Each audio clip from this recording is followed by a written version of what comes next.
Okay, all right, let's get started. Good afternoon, everyone, and welcome to our first Consulting Skills Masterclass. My name's Kate Goldby. I am a Senior Behavioural Benchmarking Analyst here at GRIST and your MC for today. And joining me, those fresh-faced, beautiful people there are our inquisitive, insightful and intelligent colleagues, Caitlin Ziegler, one of our GRIST directors and Head of Design and Innovation, and Managing Director here at GRIST, Peter GRIST. Okay, just a little bit of housekeeping before we get started. To interact with us today, please use the QA button on your control panel. Here you can ask some questions and make comments for Peter, Caitlin or myself. And we'll have a full QA session at the end of our webinar. So please type those questions in as we go along so you don't miss out on asking them. And if you're experiencing any difficulties, please raise your hand and I will do my best to help you out.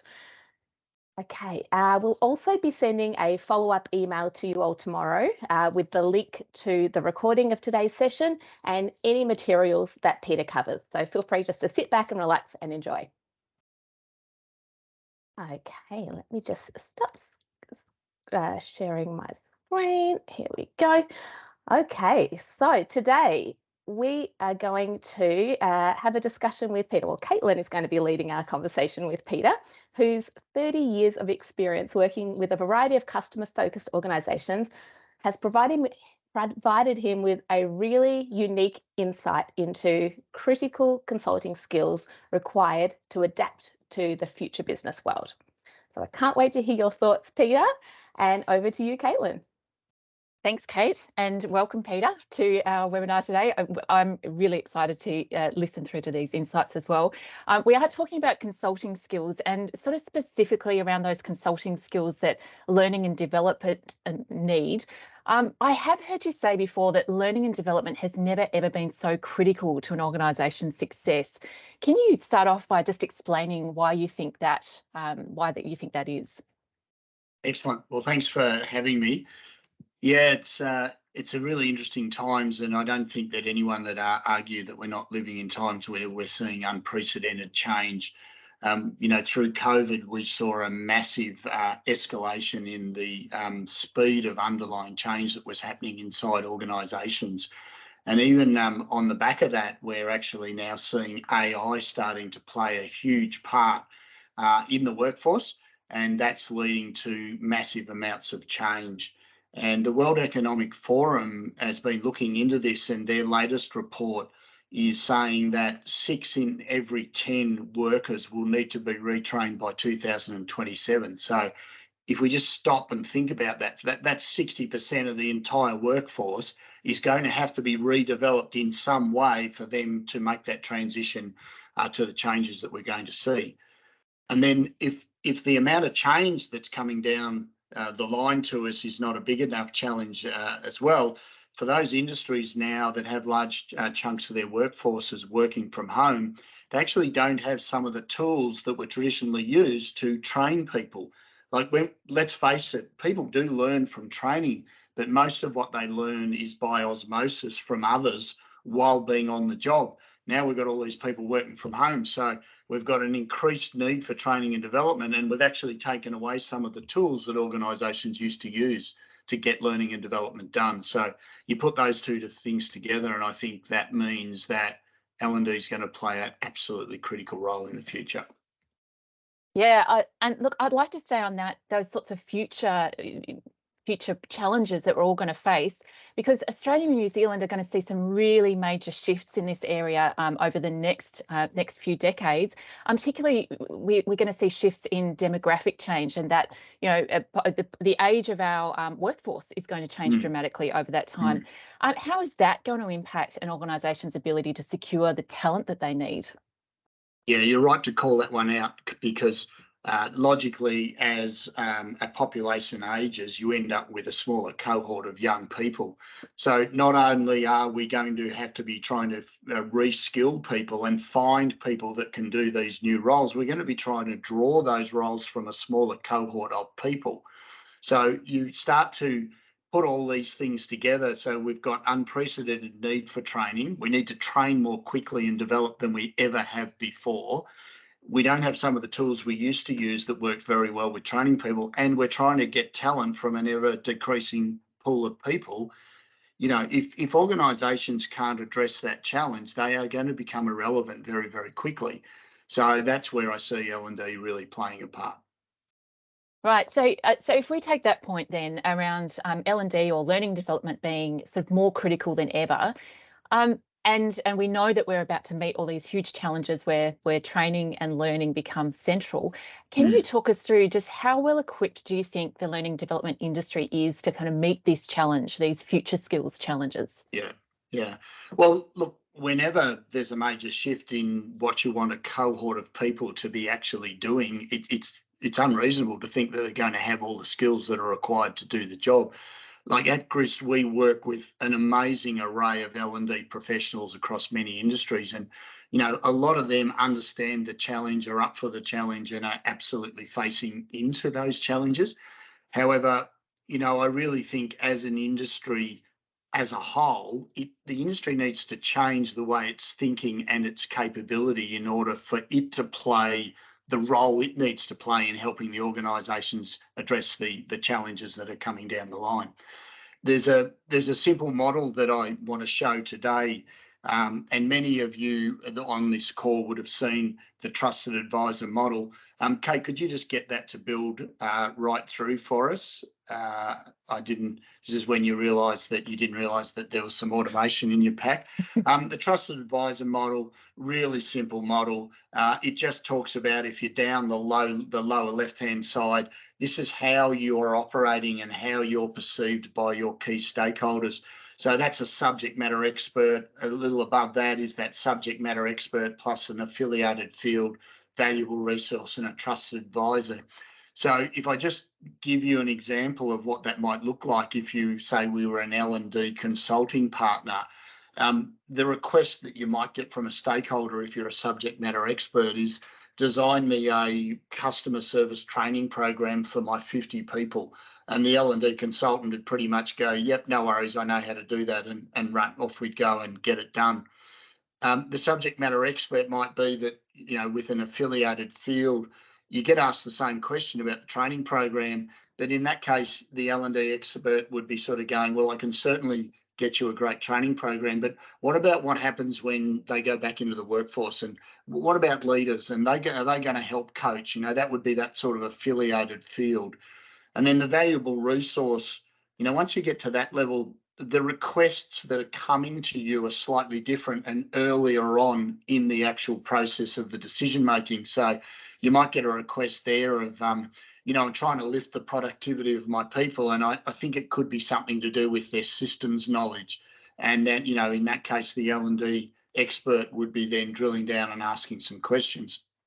And then once you get right up to the trusted advisor, you'd expect to be getting questions somewhat along the lines of, you know, a business unit manager is going, I'm trying to organise my 3-year strategy and I really need to think about capability. So could you come and have a conversation and help me out with that? So there's sort of the different levels that we're operating at. And I think it's pretty easy to see that if L&D is going to really help solve these issues we've been talking about, they need to be at the valuable resource and the trusted advisor level. But in reality, what we see most often is L&D operating more down the lower left-hand end of this scale and being more in that reactive order-taking space. So really what we're looking at for the L&D teams is that they really need to do some L&D on the L&D department and really upskill and reframe the way that they're adding value to the organisations. Yeah, I can see how that would become a challenge then. You want to sort of rise up through that model to then get that sort of strategic influence. So thinking about the L&D industry and how do they raise up that level of influence that they have on organisations so they do get to that trusted advisor level? Yeah, well, that's a huge question, Caitlin. There's probably a couple of points that I'd make that really stand out to me. I think it's around structure and capability. So let me start with structure. When was the last time that anyone ever heard of a chief development officer in an organisation at the C-suite? We hear of CTOs and CFOs and CEOs and CMOs. We've got all the MOs and the other O's, but we don't have a chief development officer. And what that says to me is that, you know, and I know learning and development does have a sort of a voice at the table, but it's usually coming via someone that's got a lot of other responsibilities that you're looking after as well. And so I think that the learning and development industry has really got to have a good hard look at itself and ask whether it actually has the representation needed at the most senior levels in the organisation. And I actually think in the future, we're going to need chief development officers sitting at that C-suite, because if we don't get this right, the business is not going to operate. If your business relies on people performing roles and we can't get the people with the right skills, then it's a bit of a moot point about what our strategy is and what everything else that happens inside the organisation. So there's that. And then, but I'd also say, even if we sort of fix structure and we get all of our L&D sort of almost moved up the structural line and moved a bit towards the trusted advisor, they've actually got to have the skills to operate at that level. And so that's where the capability piece comes in. And, you know, that's where L&D have really got to go on their own learning and development journey to try and raise the skills that they need to be able to operate as a trusted advisor.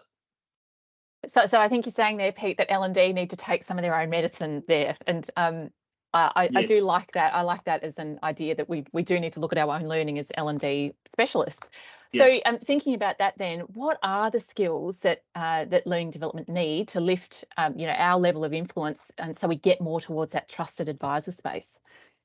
Yeah, it's a great question. And interestingly, it's one that we're being increasingly asked by our clients around what are those skills that we need the consultants to actually have. And so that's really forced us at GRIST to have a good look at what we do on a daily basis, because this is what we do every day. You know, what do our good consultants do? And then really understanding what the client's needs are and putting those two together and really trying to define what is the skill set that a great consultant actually needs. And so that work has led to the model that I'm going to show you now, which really talks about the skills, and it's really based on 3 skills clusters that we've really boiled down and worked out that define what a great consultant is. So the first one, each one of these obviously has got a title, and then it's got some core elements to it. And I've also put a little quote down the bottom, which I think picks up on the gist of what we're talking about. But a great consultant must build trusted relationships. And where we need to start with that is the mindset. Yeah. How do you perceive your own value and the role that you're going to actually play? Are you personally effective? Are you in charge of your own time and you know where you should be spending it? Do you do the right element of preparation that would actually build trust and relationships? And then obviously you've got to be very accountable with regard to how you turn up and how you deliver. And I love Warren Buffett's statement around this, which is it takes 20 years to build a reputation and 5 minutes to ruin it. If you think about that, you do things differently. So that's sort of what this first one's all about. Knowing that trust is something we need to build tends to make you operate slightly differently right back at the start. The second one is about understanding underlying needs, and we've deliberately put the word underlying. This is not about just being told what the needs are. This is about the ability to truly drill down and understand what's actually happening underneath the surface so that we can create the right solutions for our client. And that's really about understanding both the business and the stakeholders' current and desired state. And I'm going to show you a tool in a minute that really helps with this understanding. But it's also very much about the logical and emotional drivers that are at play in the organisation and also with the key stakeholder.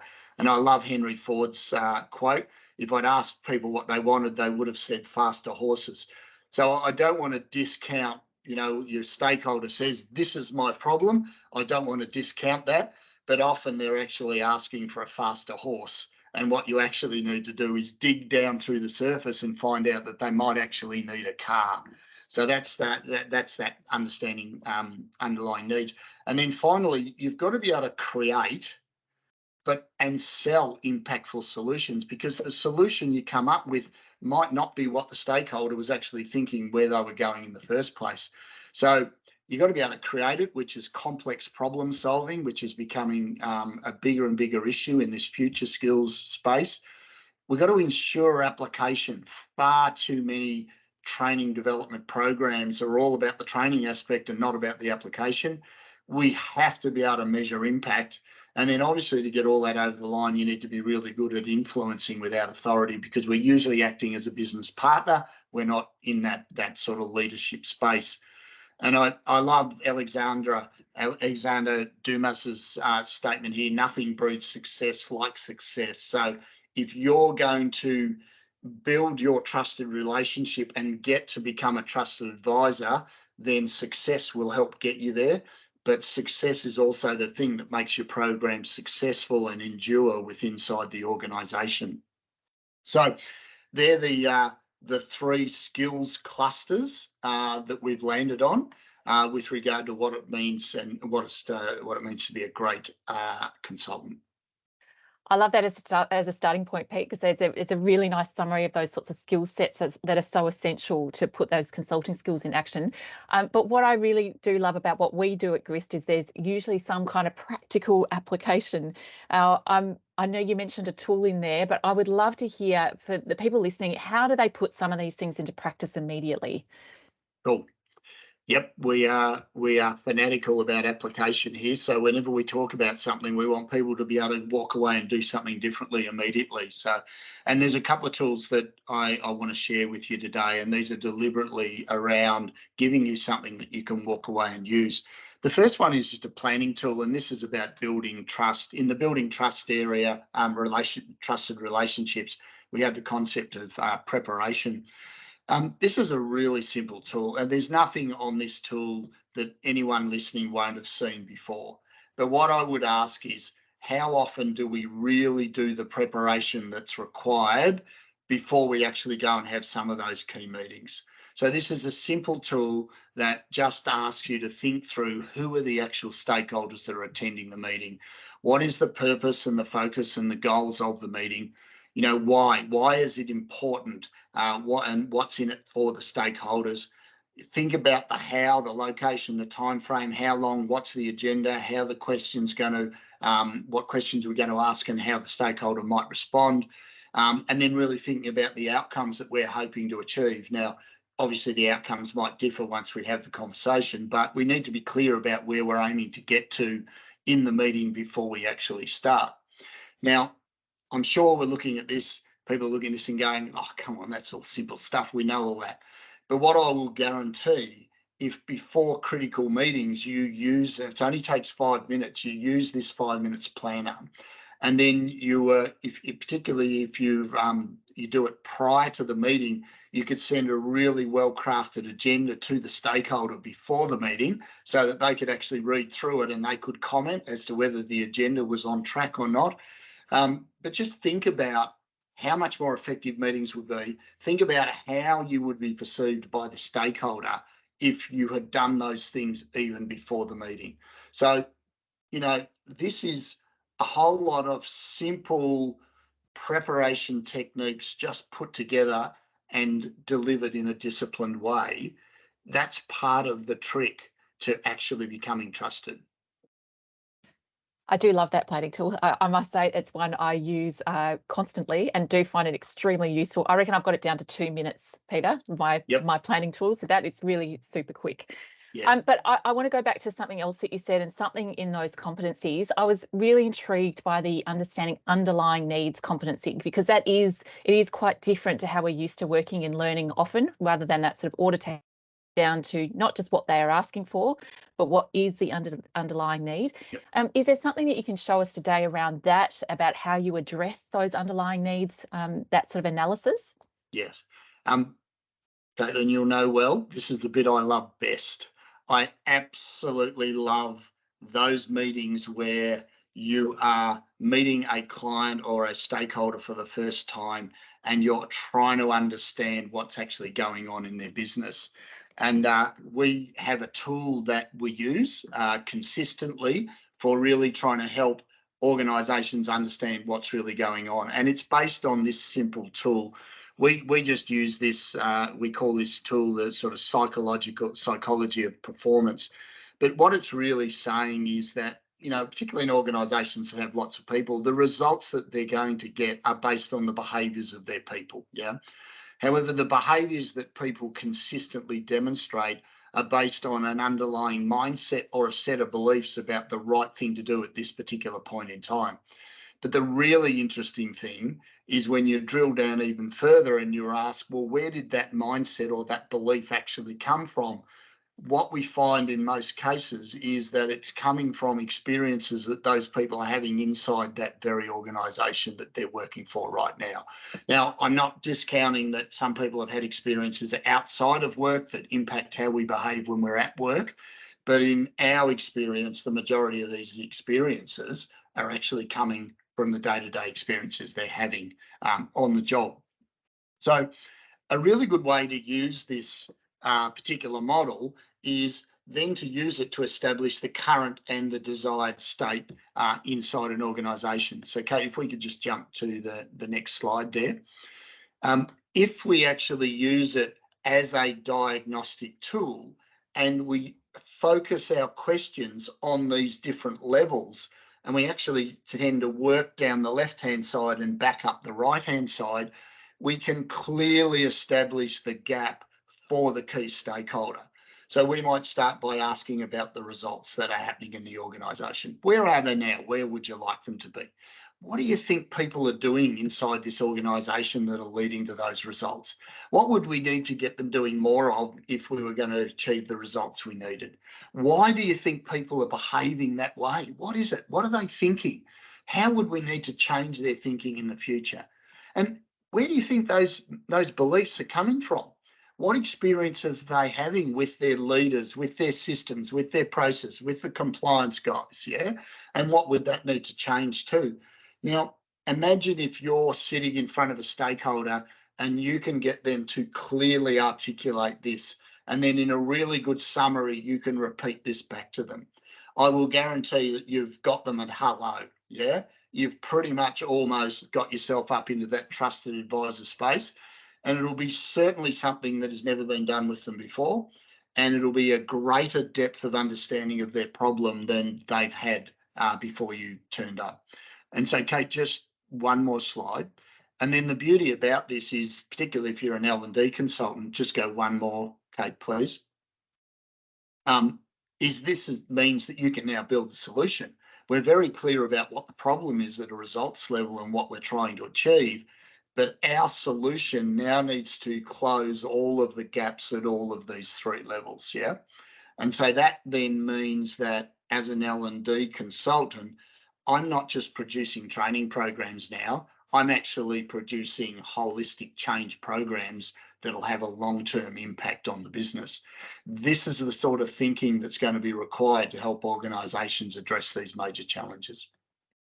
Yeah, I really like how this model comes together, and particularly in this way, Peter, because we're really talking about culture, right? We're talking about culture change here, not just learning isolated in one little area. It's about how it fits into a more holistic, just thinking about the organisation as a whole.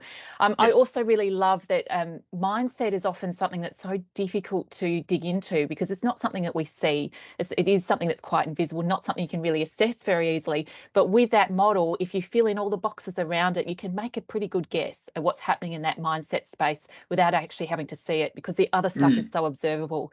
So yes. I really like how that works when you're sort of unpacking exactly what's driving culture in an organisation as well. Yeah, it's amazing, Caitlin. You know, you're right there. Mindset is something that has to be inferred. You know, it can't be necessarily directly seen, and that's why it's actually ignored in most cases. But if you're just listening for it, you can get pretty quickly to what's going on. You ask people what's important around here, and they just start telling you all of these beliefs and myths and stories about the organisation. So if you really try, you can get to it really well. Okay. Well, that's probably enough questions from me, Peter, and I would love to hear from the audience. So, Kate, do we have any questions there from the audience for Peter? Yeah, one came directly through to me, so I just posted in our group chat there. And please, if you have any questions, post them in there so we can get some more of Peter's wisdom while we've got him. So the one I've got here is in GRIST experience, how do customers respond when you use the current state questioning tool? Yeah, it's a really interesting question because it never ceases to amaze me. Like it seems like such a simple thing to do, and it feels to me like the impact it has far outweighs what you've actually done with someone. But that ability to help a stakeholder who's got a million different things going on, they've probably got multiple problems and people coming at them from all different angles. If someone just comes along and says, I want to truly understand, and we don't have the content, but you have a structure, and you say, look, we're going to really drill into this program. We're going to into this problem. We're going to use this structure. We're going to work down the current state side, and then we're going to establish what we want on the desired state side, and clearly articulate the gap between the current desired state. Like it's almost like the key stakeholders are, thank God you've come along because I wasn't able to make sense of this. And now that you've articulated that way, I can clearly see what needs to be done on the different levels for me to help solve this problem. And not solve the problem at a surface level like they probably tried to do it before. I'm talking really solve the problem at a root cause, at the deepest cultural elements of the organisation. So if we can get L&D consultants to be able to have the skills to have more of those conversations with their stakeholders, just imagine how L&D will be perceived inside organisations compared to how it is now sometimes as being more reactive and transactional. Yeah, and so what if there was, like, how would you deal with a resistance to having that really deep conversation, you know, if a stakeholder was, you know, a bit resistant, I suppose? Yeah, that's a really good question, because obviously if you've been working with, particularly with a stakeholder for a while, and they perceive you at a certain level in the whole trusted advisor model, they're not necessarily going to give you the license to sort of go up the level. My key technique would be there, and this is because you're going to be in an ongoing relationship over time. You don't need to do it all at once.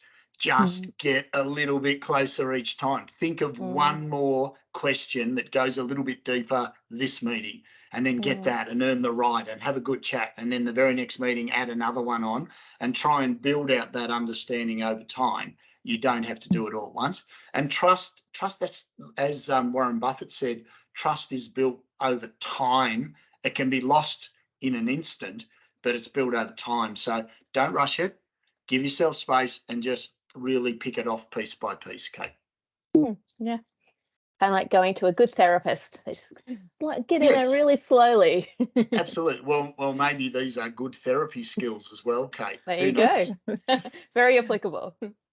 And I did get one more question come straight through to me, Peter, and this one says, so knowing that there's a gap between the current state and the future state, which you've spoken about there, how do you assess whether the people that you have in your team, your L&D team, have the skills to bridge that gap?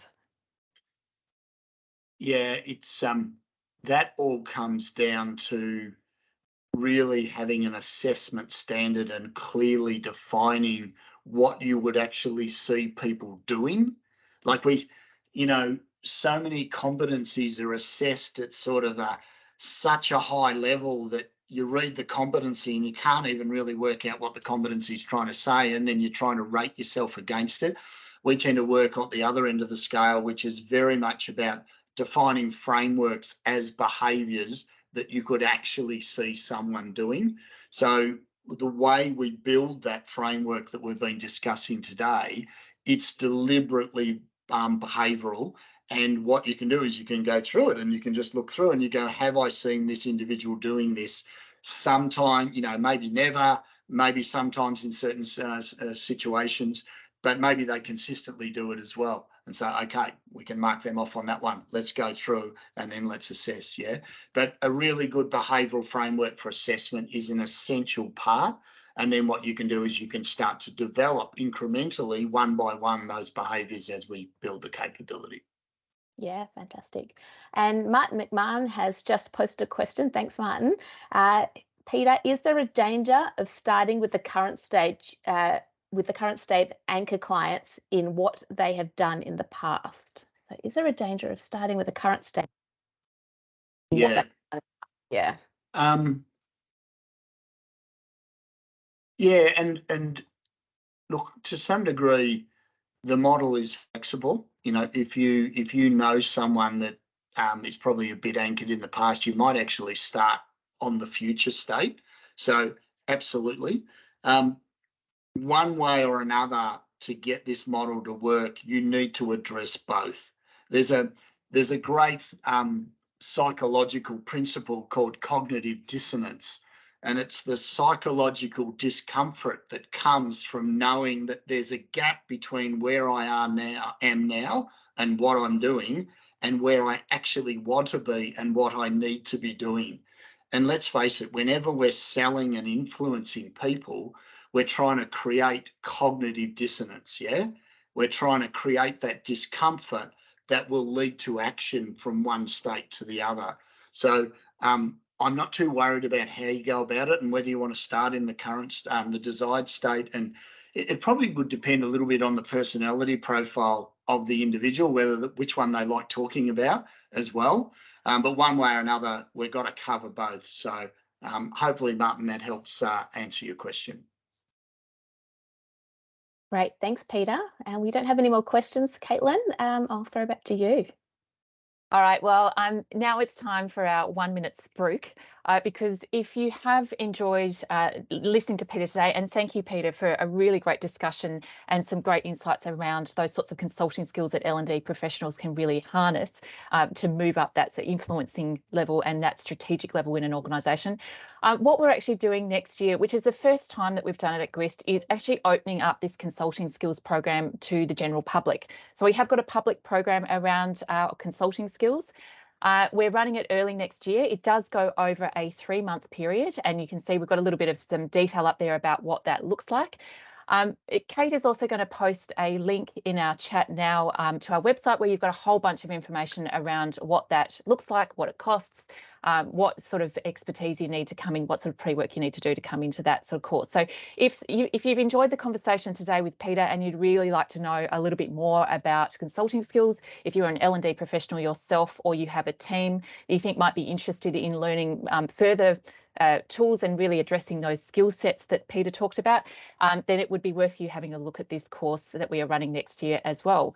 As I said, first time, we don't normally run these publicly, but you can really see the need out there for L&D to upskill. It's certainly been something we've been asked for a lot this year, and so thought that this was a nice opportunity to do something a little bit different. The only other thing I'd like to also just say is we do have those tools that Peter went through today that we will send out to everyone on this call. So you'll get those PDFs along with these at the link, as Kate mentioned, to this recording if you want to watch it again. And certainly those tools are yours to use however you like. And if you do find them really useful, we'd love to hear from you as well. So if you're using that needs analysis tool or that 5-minute planner tool and you're finding it useful, or if you've got questions about it, please reach out and email. We're always very happy to answer any questions on that. I think that's it from me. I will pass back to you, Kate, to finish us off. Oh, you've tied it up very nicely there, Caitlin. Thank you. So just from me, I'd like to thank everyone for joining us. Thank you very much, Peter, for your expertise and your experience, and Caitlin for all of your questions. And we hope to see you at one of our future webinars. We do a lot of coaching masterclasses every second month. So we'd love to see you at one in the future, and look forward to our email coming through tomorrow. Thanks, guys. Thanks, everyone.